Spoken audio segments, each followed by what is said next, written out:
मैं ये बता रहा था कि मैं टिकटॉक पर देख रहा था कि एक भाई है, वो कह रहा है कि यीशु मसीह को खुदा का बेटा कहते हैं। तो उससे ज्यादा तो मोतबर पैदाइश जो है वो आदम की है। यीशु मसीह ने तो फिर भी औरत के थ्रू जन्म लिया, लेकिन आदम को तो औरत की भी जरूरत नहीं पड़ी। मैं सिर्फ इतना ही कह सकता हूं कि ये बाइबल को समझते नहीं। बाइबल एक रूहानी किताब है और इसको रूह की हदायत से ही समझा जा सकता है, एक बात। दूसरा ये है कि आदम पैदा नहीं हुआ, आदम बनाया गया है। आदम को बनाया गया है, आदम पैदा नहीं हुआ है। तो बनाने वाला कौन है? बनाने वाला कौन है? खुदा। बनाने वाला कौन है? मैं एक कवाली सुन रहा था, इंडिया की है। उसके बोल ये हैं कि जिन्हें आदम दा पुतला बनाया ओ हाथ किदा ओ हाथ यसू दा। तो आदम को बनाने वाला कौन है? यसू। तो उसको आप मुआवजा ना उसके साथ करना, ये तो वैसे ही कम अकली न समझी की बातें हैं।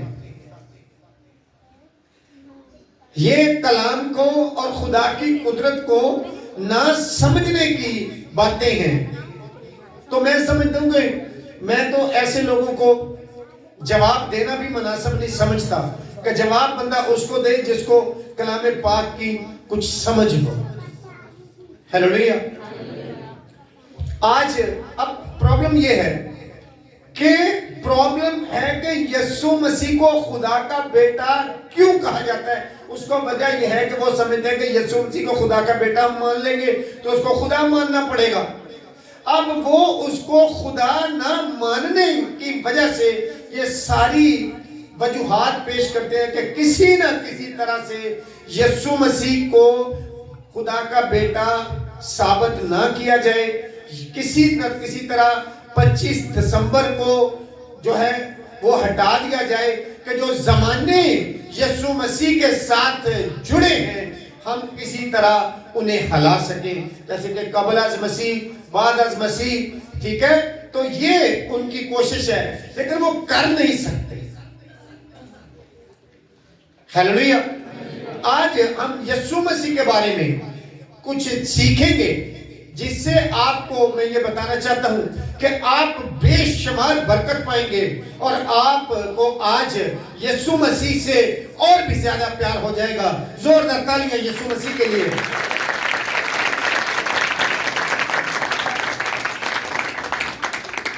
आप देखिए, कलाम यह साबित करता है कि यीशु मसीह खुदा का बेटा है। यीशु मसीह खुदा का बेटा है और खुदा है। यीशु मसीह खुदा का बेटा है और खुदा है। आज हम ये कुछ चीजें सीखेंगे, लेकिन वन बाय वन सीखेंगे। इसमें डिटेल मेरे पास बहुत लंबी है, मैं आपको सारे पॉइंट्स आज सिखा नहीं सकता, लेकिन हम उसमें से कुछ पॉइंट जरूर देखेंगे कि जिससे हम बरकत पाएं। लेकिन ये सिलसिला हम जारी रखेंगे जब तक कि हम ये सारी चीजों को सीख ना लें। हालेलुया। अब देखिए, खुदा के पाक कलाम में से यीशु मसीह के बारे में लिखा है कि यीशु मसीह खुदा का रूह है। अब मैं ये सिखाता हूं कि यीशु मसीह खुदा का क्या है? रूह है। अब ये टॉपिक आज मैंने इसलिए चुना है क्योंकि मेरी कोशिश हमेशा ये होती है, अच्छा जब आपसे कोई सवाल जवाब किए जाते हैं तो उससे लाजमी है कि हम सबको कुछ ना कुछ ज्यादा सीखने का मौका मिलता है। हालेलुया। तो आप देखिए, तो यीशु मसीह किसका रूह है? खुदा का रूह है। अब आप ये देखिए, आप मेरे साथ निकालिए जरा रोमियो, जो लोग मैसेज लिखना चाहते हैं, रिकॉर्ड करना चाहते हैं, जरूर कीजिए, आपको इससे बहुत ज्यादा बरकत मिलेगी। रोमियो 8 बाब और उसकी 9 से 11 आयत तक हम पढ़ेंगे और फिर इसको थोड़ा सा हम खोलेंगे भी। रोमियो 8 बाब 9 से 11 आयत।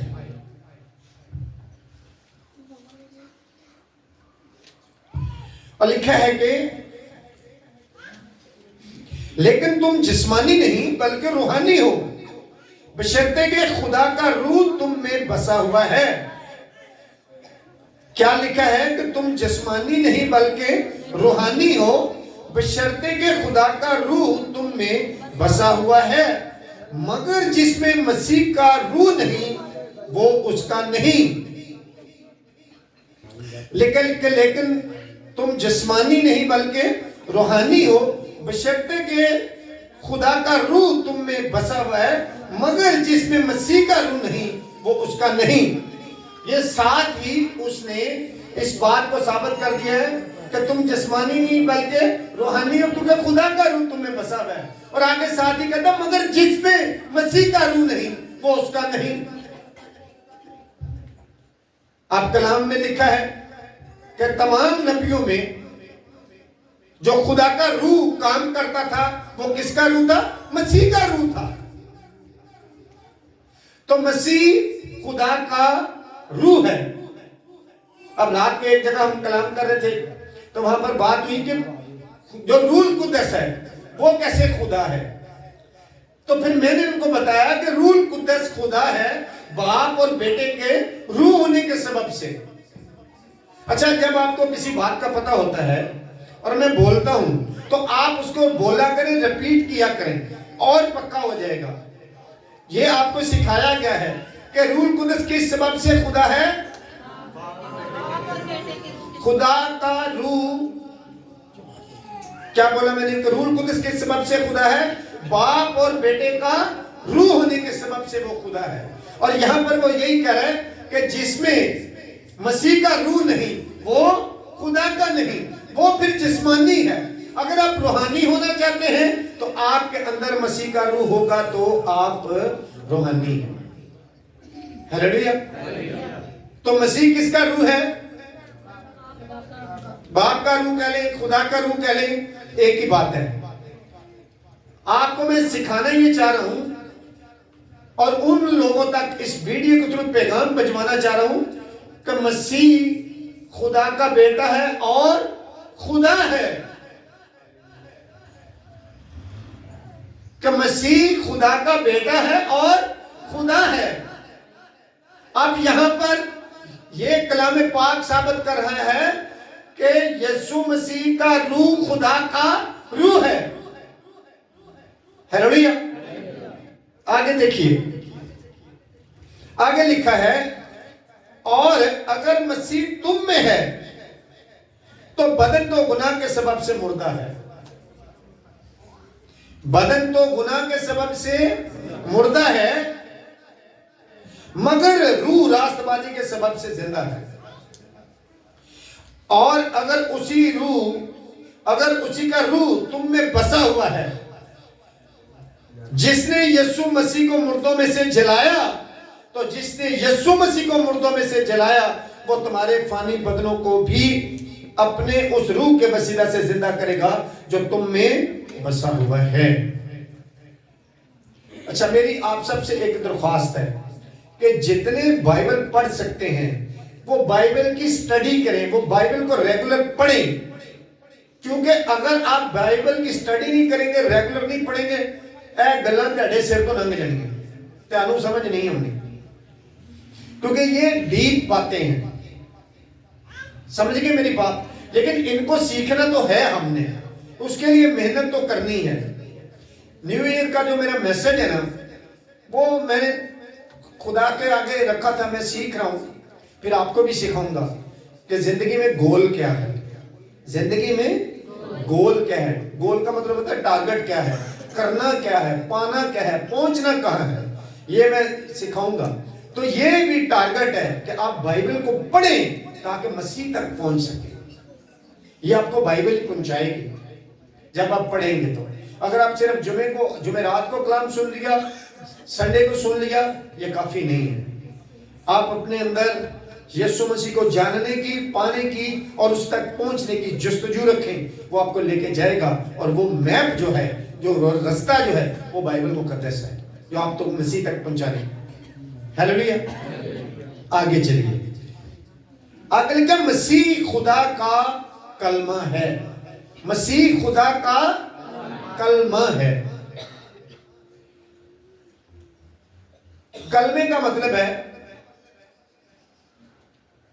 मसीह का रूह। क्या मतलब है? खुदा का रूह। मसीह का रूह, खुदा का रूह। कलमा क्या है? खुदा का रूह। अब यूहन्ना 8 बाब की 42वीं आयत में यीशु मसीह कहते हैं कि मैं खुदा में से निकला और आया हूं। मैं किस में से निकला? मैं खुदा में से निकला और आया हूं। अब वो कलमा जो खुदा के साथ था और उसके अंदर था। इब्तिदा में क्या था? अब आप सब ये इस बात को याद रखें। हम ये तो नहीं कहेंगे कि वो गलत लिखा है, लेकिन ये जरूर कहेंगे कि कमजोर तर्जमा है। कलाम जो है वो हम लफ्जों के मजमूए को भी कहते हैं, वो हम इस पूरी बाइबल को भी कलाम कहते हैं। जो लोग शायरी तैयार करते, पोएट्री तैयार करते, हम उसको भी कलाम कहते हैं।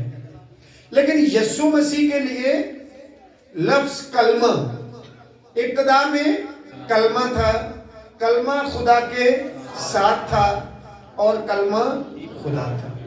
अब ये चीजें जो है वन बाय वन हम उन तक पहुंचेंगे कि कलमा जो है वो किसके साथ था, और वही कलमा क्या कर रहा है कि मैं उसमें से निकला और आया हूं।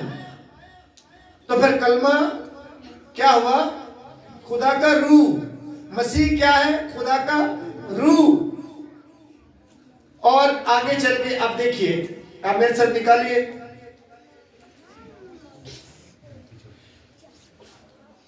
फिर आगे लिखा है कि मसीह खुदा का इकलौता बेटा है। ये छोटे छोटे पॉइंट्स हैं, आप इन्हें लिखते जाएंगे या रिकॉर्ड कर लेंगे कि मसीह खुदा का इकलौता बेटा है। वो किसका इकलौता बेटा है? अच्छा, मैं पहले भी आपको सिखा चुका हूं कि इकलौता बेटा वो सिर्फ बाप में से निकलने के सबब से है। इकलौता बेटा वो किसके सबब से है? बाप में से निकलने के सबब से वो इकलौता है। हम में से और कोई ये दावा नहीं कर सकता कि मैं बाप में से निकला हूं। आप मेरी बात समझते? बेटे का मतलब ही वैसे होता है निकला हुआ। बेटे का क्या मतलब है? निकला हुआ। हम सब निकले हुए तो हैं, लेकिन बाप में से नहीं, मां में से। हम पेलौठे हो सकते हैं, हम पेलौठे हो सकते हैं, इकलौते नहीं। इकलौता एक ही है जो बाप में से निकला है। इन बातों को गौर से समझेंगे तो आप किसी को बेहतर तरीके से मसीह के बारे में बयान कर सकते हैं। कि कोई आपसे ये कहे कि जी वो इकलौता कैसे है, आप बताइए। जी वो कलमा कैसे, आप बताइए। जी वो खुदा कैसे है, आप बताइए। वो खुदा का रूह कैसे है, आप बताइए। अब मैं आपको बताऊं कि टोटल पॉइंट्स जो है वो बहुत ज्यादा हैं। मैं चाहूंगा कि आपको थोड़े, लेकिन मैं इस तरीके से बताना चाहता हूं कि मैं आपको वो सिखा सकूं कि वो आप उसका जो है सारा रिजल्ट ले सकें, आप उसमें से सब कुछ सीख सकें। और ये पूरा आपका ध्यान मेरी तरफ होगा, तभी आप सीख सकते हैं। आप मेरी बात समझे?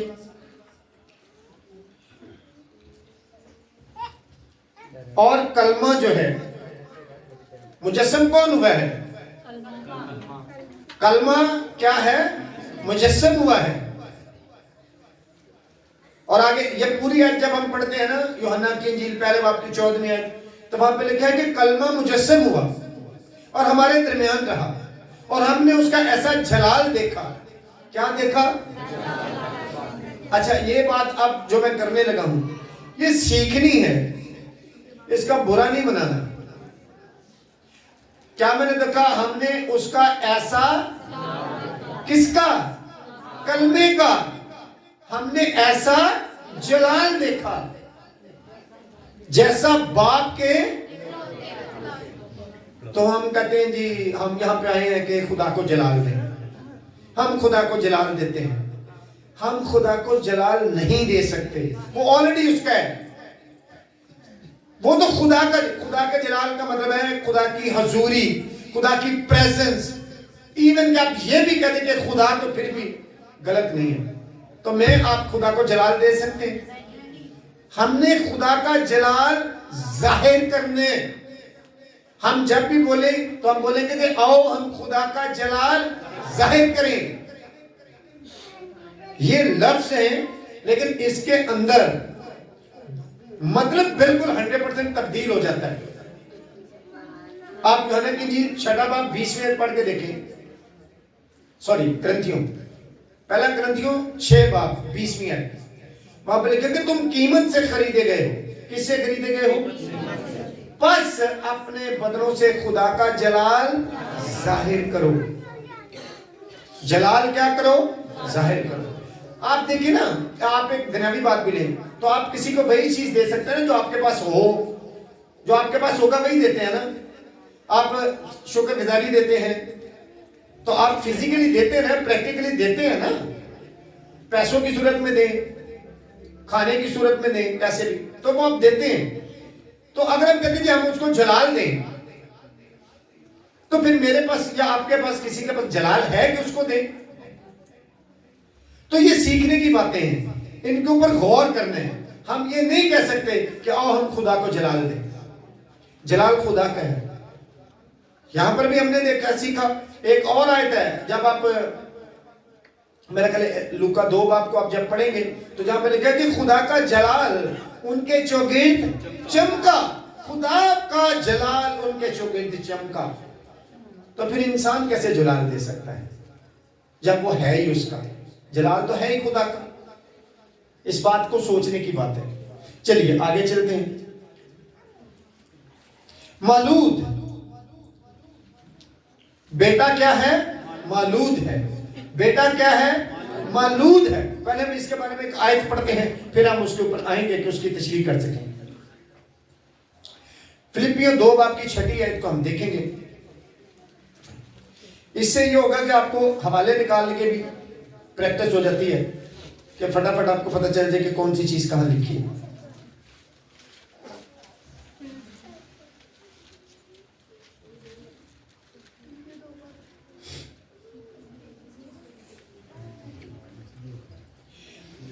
निकाल ली आयत जी। लिखा है फिलिपियों 2 बाब की 6ठी आयत में, उसने अगरचे खुदा की सूरत पर था। किसकी सूरत पर था? अच्छा, यहां पर एक बात पे गौर करने हैं। अगरचे वो खुदा की सूरत पर था,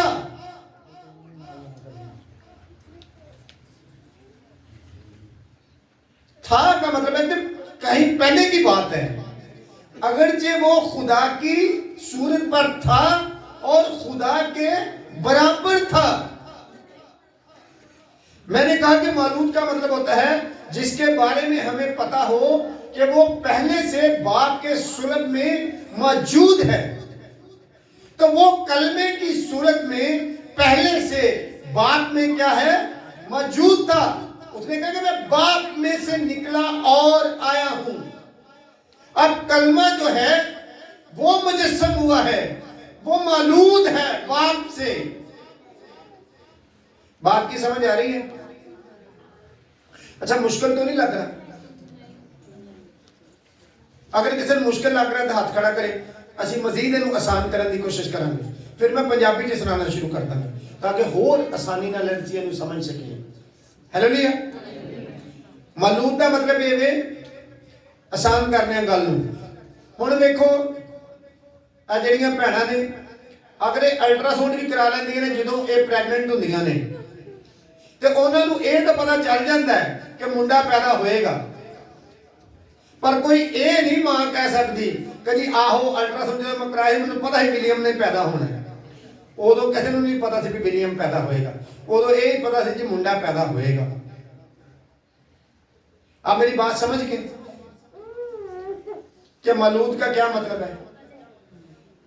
लेकिन यीशु मसीह के बारे में सबको पता था कि मसीह पैदा होगा। ये फर्क है पैदा होने में और मलूद में, कि जो पहले से बाप के सुलभ में मौजूद था उसके बारे में पता था, खुदा के बराबर था। किसके बराबर था? और खुदा की सूरत पर था। कलाम में लिखा फिर भी उसने किसी चीज को भी कब्जे में रखने वाले कब्जे में नहीं रखा। हालांकि वो खुदा की सूरत था, खुदा के बराबर था, फिर भी इंसान बना ताकि आपको बचाए, ताकि इंसान को बचा सके। मैं बहुत ज्यादा तशरीह नहीं कर रहा किसी भी चीज की, वरना बहुत ज्यादा लंबा मैसेज हो जाएगा। हालेलुया। आगे चलिए। अच्छा, आगे लिख एक लफ्ज है कि यीशु मबदा है। यीशु क्या है? मबदा का मतलब होता है अजली। यीशु क्या है? मबदा है। यीशु मबदा का मतलब है अजली। अच्छा, असली वो होता है जिसका पता ही नहीं कब से है। खुदा का पता कब से है। तो यीशु मसीह क्या कहता है? मैं किस में से निकला हूं? क्या कहता है यूहन्ना पहले बाप की पहले में कि कलमा किसके साथ था? खुदा के साथ था और खुदा था। तो असली का मतलब है, मबदे का मतलब क्या है? असली। मबदे का क्या मतलब है? असली। असली। इसके बारे में एक आयत को जरा हम पढ़ते हैं। आप देखिए मुकाशफा पहला बाब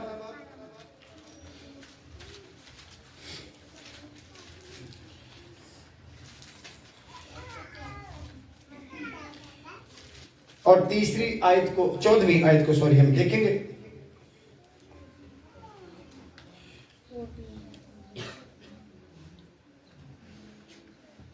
मुकाशफा तीसरा बाब है, सॉरी वेरी सॉरी, मुकाशफा तीसरा बाब है और आयत नंबर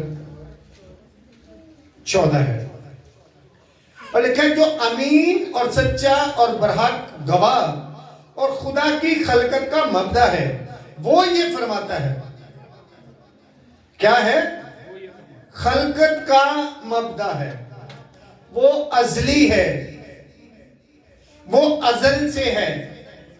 आगे ये सारे पॉइंट्स है ना, वो अजल और अबद है, वो अल्फा और ओमेगा है, वो अव्वल और आखिर है, वो इब्तिदा और इंतहा है, वो निजात दहिंदा है, वो शाफी है, वो बचाने वाला है, वो कफारा है, वो बर्रा है, वो खुदा है। हालेलुया। ये सारी चीजें आगे जाके हम सीखेंगे। टाइम हो चुका है, मैं चाहता हूं कि आज हम इतने पे इत्तेफाक करें। मेरी बात समझ गए? इतनी बात की समझ आई है कि यीशु मसीह क्या है? खुदा है। एक आयत हम जरूर पढ़ना चाहेंगे, वो मैं देखता हूं कि कौन सी है। मुकाशफे पहले बाब की जरा 8वीं आयत को देखिए।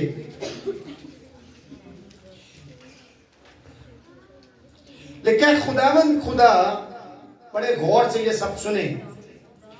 लिखा है खुदावंद खुदा जो है, खुदावंद खुदा जो है और जो था और जो आने वाला है, यानी कादर मुतलक फरमाता है कि मैं अल्फा और ओमेगा हूं। अच्छा, अब आप ये देखिए, ये आयत मैंने क्यों पढ़ी है कि ये आयत ऐसी ठोस गज़ा है यीशु मसीह को खुदा बता रही है, कहती कि खुदावन खुदा जो था, जो है और जो आने वाला है।